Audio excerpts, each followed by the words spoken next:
श्री स्वामी समर्थ. नमस्कार सर्वांना. स्वागत आहे तुमचे श्री स्वामी समर्थ कृपा या माझ्या यूट्यूब चॅनलवर. आजचा दिवस तुम्हाला सुखाचा, आनंदाचा आणि मंगलमय जावो हीच मी स्वामींच्या चरणी प्रार्थना करते आणि आज या नवीन व्हिडिओला सुरुवात करते. 13 ऑगस्ट 2026 वार आहे गुरुवार. या दिवसापासून श्रावण महिन्याला सुरुवात होत आहे. श्रावण महिन्याला व्रतवैकल्यांचा महिना आणि सर्व महिन्यांचा राजा असं म्हटलं जातं. कारण वर्षभरातील इतर महिन्यांपेक्षा सणवार, व्रतवैकल्य, उत्सव हे कोणत्या महिन्यात केले जातात तर ते श्रावण महिन्यातच. म्हणूनच श्रावण महिन्याला अनन्यसाधारण असं महत्त्व आहे. बघा, श्रावण महिन्यातील काही व्रतवैकल्य महिला आपल्या पतीच्या दीर्घायुष्यासाठी करत असतात, तर काही व्रत ही मुलांच्या सुखासाठी, त्यांच्या निरोगी आयुष्यासाठी, उज्ज्वल भविष्यासाठी आई वडिलांकडून केली जातात. बघा, श्रावण महिन्यातील प्रत्येक दिवसाला महत्त्व आहे. प्रत्येक दिवशी कोणत्या ना कोणत्या देवी देवतांची उपासना ही केली जाते, व्रत केलं जातं. त्यापैकीच एक अतिशय महत्त्वाचं व्रत म्हणजे जिवतीचं व्रत. श्रावणातील दर शुक्रवारी जिवतीचं हे व्रत केलं जातं. यंदा हे व्रत करण्यासाठी आपल्याला 5 शुक्रवार मिळाले आहेत. तर हे व्रत कुणी करावं, कसं करावं, नैवेद्य कोणता अर्पण करावा याबद्दलची संपूर्ण माहिती मी तुम्हाला आज या व्हिडिओमध्ये सांगणार आहे. यासाठी तुम्ही व्हिडिओ शेवटपर्यंत ऐका. चॅनलवर नवीन असाल तर चॅनलला सबस्क्राईब करा आणि असेच माहितीपूर्ण व्हिडिओ पाहण्यासाठी बेल आयकॉनला प्रेस करा. जिवतीची पूजा आपण आपल्या मुलाबाळांच्या रक्षणासाठी, भरपूर निरोगी आयुष्यासाठी आणि मुलाबाळांना भरपूर सौख्य मिळावे हाच श्रावणी शुक्रवार करण्यामागचा हेतू असतो. जिवती मातेची प्रतिमेच्या रूपात पूजा केली जाते. यासाठी जिवतीची प्रतिमा असलेला कागद आपल्याला आणायचा आहे. जिथे देवांचं सगळं सामान मिळतं त्या दुकानात जिवतीचा हा कागद सहज मिळून जाईल. हा कागद खूपच पातळ असतो, म्हणून जेव्हा तुम्ही हा कागद आणाल तेव्हा लगेचच एखाद्या पुट्ट्यावर हा कागद चिकटवा. म्हणजे हा कागद संपूर्ण श्रावण महिनाभर चांगला राहील. कारण हा कागद आपल्याला संपूर्ण श्रावण महिना वापरायचा आहे.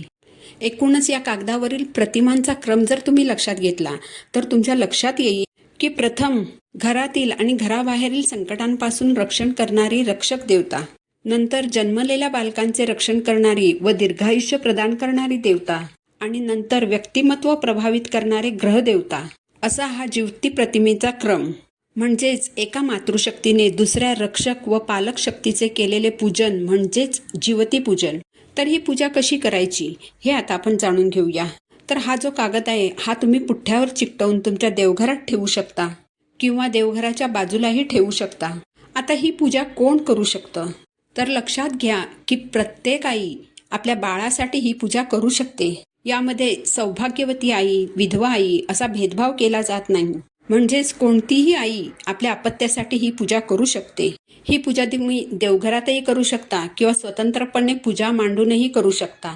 जर तुम्ही स्वतंत्रपणे पूजा करणार असाल तर शुक्रवारी संध्याकाळी जिथे तुम्हाला जिवतीची पूजा करायची असेल तिथे एक पाट मांडायचा. पाटाभोवती रांगोळी काढा, पाटावर वस्त्र अंथरा. सर्वप्रथम दिवा अथवा समई लावून घ्या, कारण कोणतीही पूजा ही अग्नीच्या साक्षीनेच करायची असते. पाटावर एका बाजूला थोडेसे तांदूळ ठेवून त्यावर दिवा स्थापित करा. दिवा प्रज्वलित करून दिव्याची पूजा करून घ्या. दिव्याला हळद कुंकू, फूल अर्पण करा, अक्षता अर्पण करा. यानंतर सगळ्यात पहिलं गणपती पूजन करून घ्या, कारण गणपती बाप्पा हे प्रथम पूजनीय आहेत. पाटावर थोडेसे तांदूळ ठेवून त्यावर गणपती बाप्पांची मूर्ती स्थापित करा. बाप्पांना चंदन, हळद कुंकू अर्पण करा. जास्वंदाचं फूल किंवा कोणतंही लाल फूल अर्पण करा. गुळ खोबऱ्याचा नैवेद्य अर्पण करा. बाप्पांना निरांजनाने ओवाळून घ्या. यानंतर तुमच्या कुलस्वामिनीची आणि लक्ष्मी मातेची पूजा करून घ्या.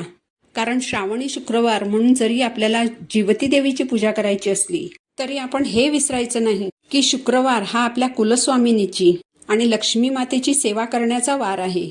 त्यामुळे तुमच्या कुलदेवीची आणि लक्ष्मी मातेची पूजा करून घ्या.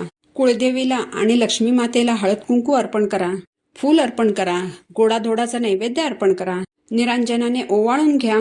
यानंतर जिवतीचा जो कागद आहे त्यावर ज्या ज्या प्रतिमा आहेत त्यावर तुम्ही गंध, हळद कुंकू अर्पण करून घ्या. मात्र गंध, हळद कुंकू अर्पण करताना पूजेचे नियम लक्षात ठेवा. कारण विष्णू भगवान असतील किंवा त्यांचं कोणतंही रूप असेल तर त्यांना हळद कुंकू अर्पण केलं जात नाही. आणि जिवतीच्या या कागदावर भगवान नरसिंहांची प्रतिमा आहे, श्रीकृष्णाची प्रतिमा आहे. यामुळे पूजेचे नियम पाळूनच पूजा करा. ज्योतीच्या या पूर्ण चित्राला आघाडा, दुर्वा आणि फुलं यांची माळ अर्पण करा. आता ही माळ कशी बनवली जाते? तर आघाड्याची ही पानं सुईने ओवली जात नाहीत. म्हणजेच सुईमध्ये धागा घालून त्या धाग्याने ही पानं ओवली जात नाहीत, तर हातानेच त्या धाग्याची गाठ तयार करायची आणि एकेका गाठीमध्ये आघाड्याचं पान, दुर्वा आणि फुलं बांधून घ्यायची. आघाड्याची 5 किंवा 7 पानं वापरून तुम्ही ही माळ बनवू शकता आणि ही माळ तुम्हाला ज्योतीच्या संपूर्ण चित्राला घालायची आहे. यानंतर या चित्राला 21 मण्यांचं हळदी कुंकू लावलेलं गेजवस्त्र अर्पण करायचं आहे. कापसाचं गेजवस्त्र बनवणं जर तुम्हाला शक्य नसेल तर तुम्ही लाल धागा देखील अर्पण करू शकता. पण लाल धागा देखील जर नसेल तुमच्याकडे तर सफेद धागा घेऊन त्याला हळद कुंकू लावून तो धागा देखील तुम्ही अर्पण करू शकता. यानंतर विडा अर्पण करा. नागवेलीची 2 पानं घ्या, त्यावर 1 सुपारी आणि 1 फळ ठेवा आणि हा विडा अर्पण करा. यानंतर तुम्हाला नैवेद्य अर्पण करायचा आहे. ज्योती देवीला मुख्यत्वे दूध, साखर, गूळ, फुटाणे आणि पुरणपोळीचा नैवेद्य अर्पण केला जातो. सर्व देवी देवतांना अक्षदा अर्पण करा. धूप, दीप, अगरबत्तीने ओवाळून घ्या. सर्व पूजा झाल्यानंतर एक श्लोक म्हणायचा आहे.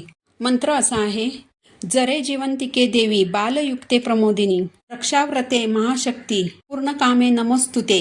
या श्लोकाचा अर्थ असा आहे: हे ज्योती देवी, माझ्या मुलाबाळांना दीर्घायुषी कर, त्यांचं रक्षण कर.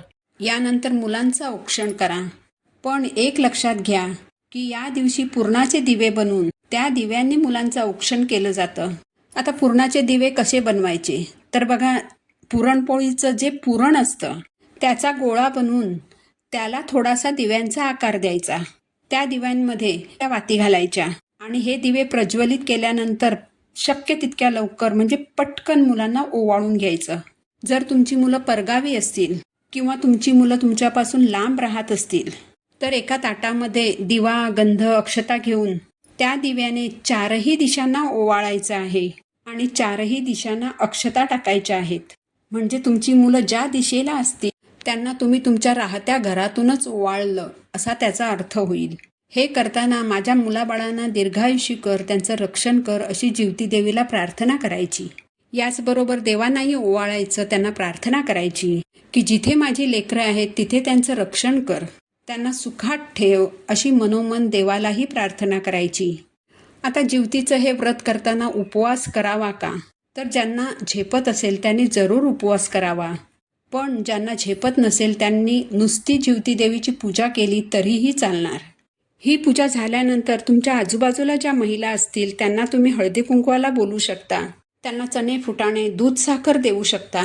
तर अशा प्रकारे अगदी साध्या सोप्या पद्धतीने ज्योतीची पूजा करायची आहे.